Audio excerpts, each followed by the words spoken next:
Ok.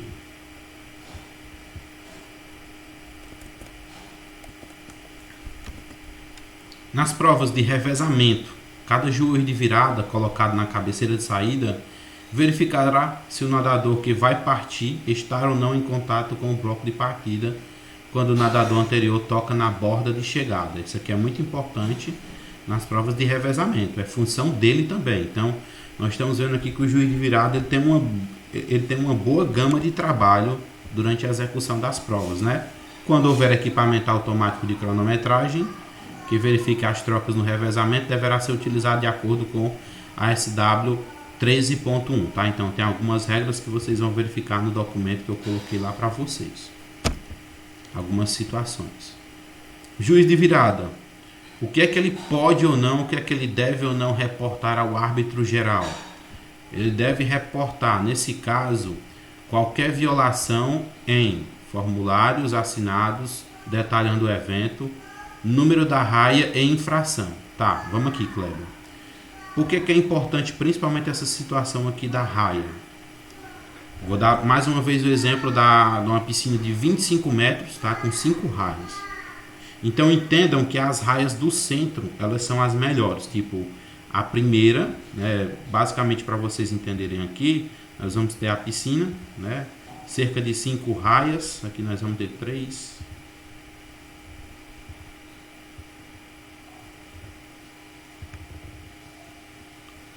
4, 5, tá? Essa é uma pequena ilustração. Então nós temos aqui 3, 4, 5.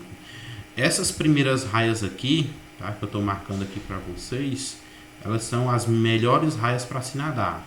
Por quê? Durante a prova, os atletas vão estar nadando, vão estar cortando teoricamente a resistência da água, e da mesma forma que você vê um barco na água que ele quebra a resistência da água para poder se locomover, cria-se ondas, tá? Cavas de onda. E essa onda vai ser empurrada para onde? Para as bordas. Então, essas bordas do final, toda vez que a raia se distanciar mais do centro, elas serão as piores, porque vai ter mais resistência em detrimento das ondas que vão se criar pelos demais atletas. Então, é função do juiz de virada verificar, às vezes, se o atleta ele está na raia correta. Tipo, as temporadas influenciam. As temporadas e provas de natação que eles participaram influenciam na colocação deles na raia. E, é claro, as provas anteriores também.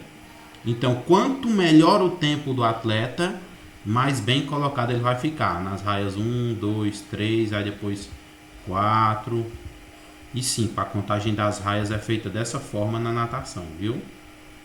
Ok? 1, 2, 3, 4, 5, 6, 7, 8 ou 9 também. Tá? Então, quanto melhor o tempo, mais bem situado vai ficar o atleta. E se acontecer alguma confusão de um atleta que era para estar na raia 5, estiver na raia 1, opa, o erro aí foi grande, né? Porque quer dizer que o atleta que deveria estar na raia 1 é o atleta com o tempo mais baixo, tá? Com a melhor tomada de tempo. E na raia 5, o que estava com a menor tomada de tempo, beleza? Então, quem faz isso também, essa aferição rápida, bem como dos formulários, documentos e o número da raia e a infração, deve ser o juiz de virada. Notando-se isso, ele notou que aconteceu esse pequeno problema aí de posicionamento nas raias, ele deve informar o árbitro geral e esse problema poderá ser sancionado. Situações, se for antes da prova iniciar, beleza, isso se resolve de uma maneira bem rápida. É só os atletas trocarem de posição. Se for após a prova, aí vai acontecer o quê? As desqualificações ou a desqualificação do atleta ou da prova em si. Porque o atleta que estava na 1, pelo tempo, se ele foi para 5, ele vai ser muito prejudicado, tá? E aí vocês vão perceber, quando a gente estiver nos momentos práticos, quando estiver fazendo aí os deslocamentos de uma borda para outra, a piscina se movimenta bastante. Imagina com atletas de elite, como é que essa piscina não se comporta, tá bom?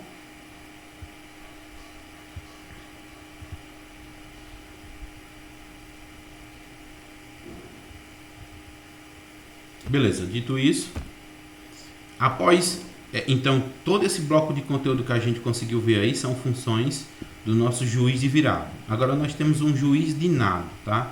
Especificamente o que é que o juiz de nado faz, né? E aonde é que ele se localiza? Segundo a regra SW 2.7.1, os juízes de nado deverão colocar-se em cada lado da piscina. Então, no layout da piscina, nós vamos ter juízes na cabeceira inicial, tá? Aqui embaixo, a saída, juízes do outro lado da piscina e juízes ao lado da piscina, tá? Qual é a função específica? Então, quem se localiza aqui, geralmente, ao lado da piscina, nós temos aí o árbitro de partida, o árbitro geral, o juiz de nado, tá bom? Para que vocês entendam aí, basicamente, quem é que se localiza, tá? E cada juiz de nado assegurará que as regras relativas ao nado, a ser nadado em determinada prova, estão sendo respeitadas e observadas as viradas e as chegadas em colaboração com os juízes de virada. Beleza, Kleber? Traduz isso aí pra gente. Simples demais.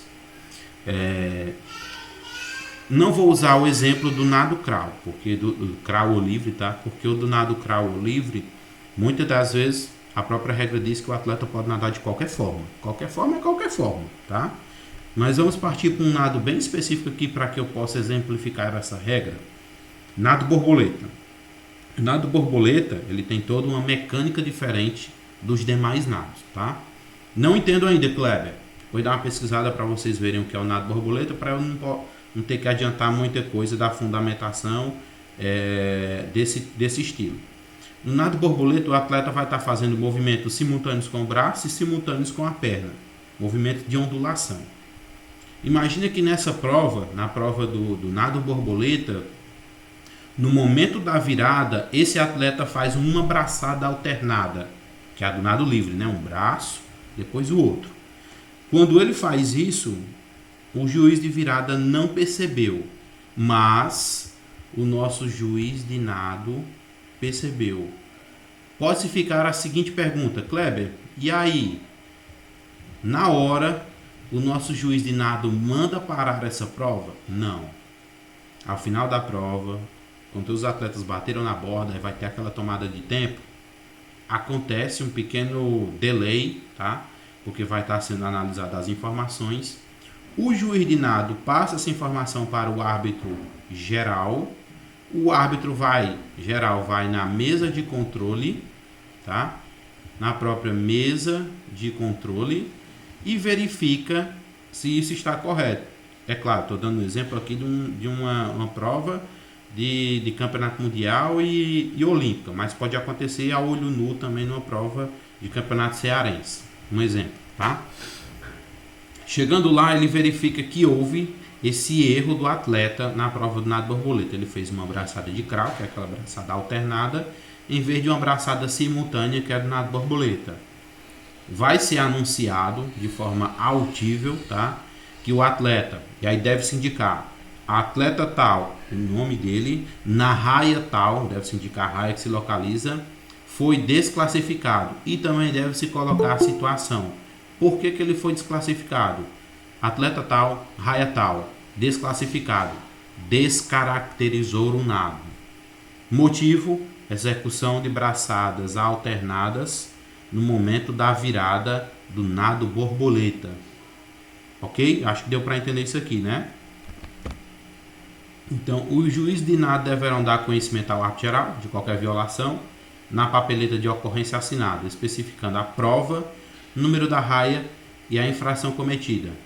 Acabei antecipando a fala aqui, mas essa situação específica aqui, aconteceu esse erro que eu acabei de citar, ele faz a anotação na papeleta, entrega para o árbitro geral, o árbitro geral vai analisar e depois vai ser isso.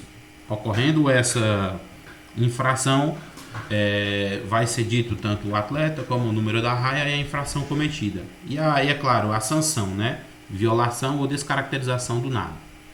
Ok? Então, basicamente, essa daqui é a função do juiz de nado. A mais simples de todas, de certa forma, porém a mais rebuscada, mais definida, porque o juiz de nado ele tem que estar acompanhando a prova de todas as raias e perceber qualquer erro mínimo de cada atleta. Cada vez mais o juiz de nado tem o auxílio de quem? das câmeras subaquáticas e aí facilita o trabalho dele nessa parte aí, tá? Beleza, Kleber. Agora nós temos os cronometristas, né? Pensem e lembrem disso aqui que eu falei desde a nossa primeira aula. Dentro da natação nós temos toda uma hierarquia no tocante à arbitragem, tá? Então, se eu tenho um cronometrista, eu tenho que ter um chefe dos cronometristas. Se eu tenho um juízes de virada, eu tenho que ter o quê? Chefe do juiz de virada para poder controlar isso aí. Então, o chefe dos cronometristas, né, ele deverá atribuir lugares sentados a quem? A todos os cronometristas, ele é quem organiza, e as raias de sua responsabilidade. Então, ele indica, se você... um exemplo aqui de qualquer um de vocês esqueci o nome, Mirella, você é árbitra, você é cronometrista da raia 3, então ele vai lá e posiciona você corretamente na raia 3, tá bom? Ajeita assento e tudo. É aconselhável que haja 3 cronometristas por raia, tá? Nós estamos pensando aqui numa prova bastante de peso, né? Porque 3 cronometristas pode acontecer problemas e às vezes a raia ficar sem nenhum, tá? Mas é claro, esses 3 cronometristas por raia para poder ter também o principal, o auxiliar e um substituto, tá? Se não for utilizado equipamento automático de cronometragem, deverá haver 2 cronometristas adicionais. Então, teoricamente, nós teremos quantos? Se não fossem a cronometragem automática, nós teríamos cerca de 5 cronometristas por raia. Ficaria muita gente, tá entendendo que eu disse de aproximar da raia e sair? Porque tem muito árbitro na prova de natação, para uma prova, tá? Para substituir um cronometrista cujo cronômetro não disparou, ou que parou durante uma prova, ou que por qualquer outra razão não esteja apto para registrar o tempo. Então, pode acontecer todas essas situações aqui, e por isso que tem-se uma gama de árbitros, ou de cronometristas especificamente, por cada raia. Quando se utiliza cronômetros digitais, o tempo e classificação final serão definidos pelo tempo registrado, ou seja, do equipamento eletrônico. Havendo-se dúvida, pode-se fazer a contestação e aí a tomada de tempo será feita pelos replays, tá bom? Quando houver apenas um cronometrista por raia, deve haver um cronometrista extra em caso de mau funcionamento dos cronômetros. Por muitas das vezes, quando eu participei das competições e quando eu estava com os meus alunos fazendo a parte aí de arbitragem, tá?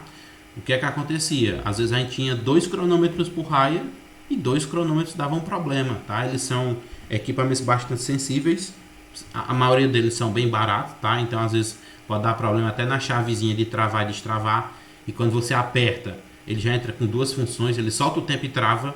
Então tem que se ter muito cuidado com relação a isso quando for organizar uma pequena competição, tá? O chefe dos cronometristas deverá registrar sempre o tempo de cada ganhador de cada série, tá? O chefe dos cronometristas deve recolher, então lembra disso.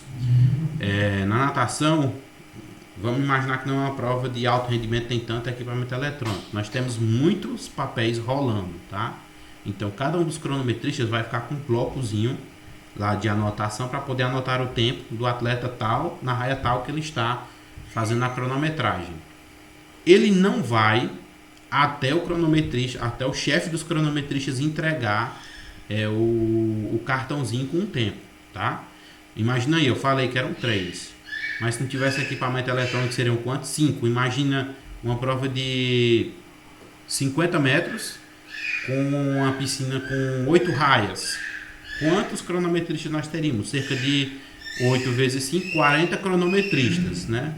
Esses 40 cronometristas se aproximando do chefe dos cronometristas para poder entregar tempo, vira uma bagunça. E na natação não tem bagunça, tá? Então, o chefe dos cronometristas passa por cada raia, recolhendo o tempo de cada um deles, tá? O cartão de nado com os tempos registrados. E, se necessário, conferir os cronômetros deles, tá? Então, é uma situação palpável? Sim, ele pode pedir. Mostra o cronômetro, tá?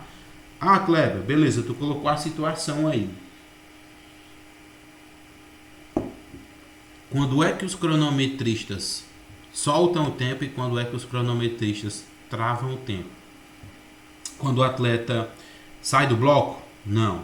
Após aquele SUVio, né, nós temos o take or match, as suas marcas, e vai ter um sinal, tá? Um som. Pam, e os atletas saltam. Aconteceu o sinal, solta o tempo. Não espera o atleta saltar do bloco não, tá? Quando é que eu vou travar o tempo? Quando o atleta tocou na borda, eu travo o tempo. Ok? Então, Kleber, beleza. Aí o cronometrista pega lá a fichazinha, né, o cartão de tempo, do registro de tempo, coloca o tempo do atleta, da raia tal, e zera o cronômetro. Não pode fazer isso, tá? Todos os cronômetros devem ficar com os tempos travados até que esse chefe, né, dos cronometristas recolha todos os tempos. E aí, se ele quiser conferir, ele sai conferindo. Cronômetro, olha o tempo, beleza, beleza. Eu posso zerar? Também não. Após isso, o chefe dos cronometristas vai dar o seguinte comando: cronometristas, atenção, zerar cronômetros, ok? E aí sim eles podem fazer zerar o cronômetro. O chefe dos cronometristas registrará ou examinará o tempo no cartão de nado de cada raia. Cada cronometrista deverá marcar o tempo dos nadadores da raia que lhe estiver atribuída, de acordo com SW 11.3. Os cronômetros devem estar atestados como corretos pelo comitê organizador. Então, vamos imaginar uma competição bem mais organizada, todos da mesma marca, porque às vezes a precisão de cada um deles pode ser diferente em detrimento da marca e do material produzido, tá? Cada cronometrista deverá iniciar seu cronômetro ao sinal de partida, foi aquela situação que eu falei. Deverá pará-lo quando o nadador de sua raia tiver completado a prova. Quando é que ele completa a prova, Kleber? Quando ele toca na borda, ok? Os cronometristas poderão ser instruídos pelo chefe dos cronometristas a registrar tempos de passagem em provas superiores a 100 metros, tá? Logo após a prova, os cronometristas de cada raia deverão registrar os tempos dos seus cronômetros no cartão de nado. Essa é aquela situação que eu já falei para vocês. Entregar ao chefe dos cronometristas e, se solicitado, entregar os seus cronômetros para inspeção, para ver se o cronômetro não está alterado. Seus cronômetros devem ser zerados no apito curto do árbitro geral ou quando instruídos para isso. Então, pode acontecer de duas formas, tá? Pode acontecer quando o chefe dos cronometristas ou o árbitro geral der o comando vocal: atenção, cronometristas, zerar cronômetros. Aí eles zeram os cronômetros porque já foi recolhido o tempo e verificado o equipamento. Ou quando o árbitro geral der um apito curto, pip, aí todos os cronometristas zeram seus equipamentos, ok? Pode ser necessário utilizar todos os cronometristas mesmo quando se está usando equipamento automático de cronometragem, a não ser que esteja usando um sistema de backup em vídeo, tá? Então, uma prova que está sendo toda filmada, como eu disse, pode ser feita a tomada de tempo também através dela. Chefe dos juízes de chegada, se necessário, o que é que ele pode fazer? Deverá indicar a cada juiz de chegada a sua posição e a classificação a determinar. Então, nós acabamos de finalizar aí o chefe dos cronometristas e os cronometristas. A gente está falando agora especificamente de quem? Do juiz de chegada. Então, especificamente, ele é quem indica, né, a cada juiz de chegada a sua posição e a classificação a determinar, tá? Então, a classificação é primeiro, segundo, terceiro. Ele não vai falar nada sobre tempo, até porque esse juiz de chegada, esses juízes de chegada, não tem controle sobre o tempo. Ele tem um controle sobre a chegada. Quem bateu primeiro, quem bateu pro segundo, quem bateu pro terceiro, tá? Depois da prova, o chefe do juiz de chegada recolherá as papeletas, tá, assinadas de cada um dos juízes de chegada e estabelecerá o resultado e a ordem de chegada que será enviada ao árbitro geral, ok? Sempre que se utilizar equipamento automático de cronometragem, tá, o chefe do juiz de virada deverá comunicar a ordem de chegada registrada pela mesma após cada prova. É bem simples, é só... A gente fala assim, simples, mas é porque não teve uma experiência da arbitragem, né? Mas é se posicionar corretamente. Tocou, anota. Ok? Fez o toque, já anota. Juízes de chegada, se necessário, né? Deverão colocar-se em posição elevada e em linha com a chegada, tá? Onde possam ter uma boa visão da prova e da linha de chegada, a não ser que acione um sistema automático nas raias que lhe tiverem sido atribuídas pressionando o botão no final da prova, ok? Então imagine aí como se fosse um fiozinho com um botão. Quando o atleta tocou na borda, no caso no final da prova, eu aperto esse botão e travo. E é claro, a gente vai ter um sistema eletrônico por detrás que vai estar fazendo aí o controle dessa prova, ok? Já passou 20 minutos.